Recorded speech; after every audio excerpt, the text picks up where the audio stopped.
Bengi mar Equity omedo yuto mare mar dweche auchiel mokwongo mag higani kod atamalo 8 nyaka siling bilion 26.3. Jatatije mar bengino James Mwangi owacho ni ohala makamano kel kod medruok e yuto mar nyinyo ma ijuogo ewi hola kachiel kod yore manyasani mag timo ohala kama atamalo 65 mag ohala itimo oko mar bengi.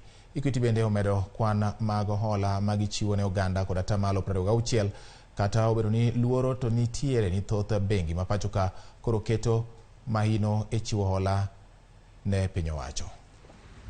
During the period, nearly 300 billion, most of that money has gone into loans, and that is why net loans to customers have grown to 26%. The central bank rate has been increased to 10.5, but more importantly, because the government is crowding out the private sector by offering 16 and 17% for 3-year treasury bonds. Human beings, owners of deposits, are rational, so they go where they earn most.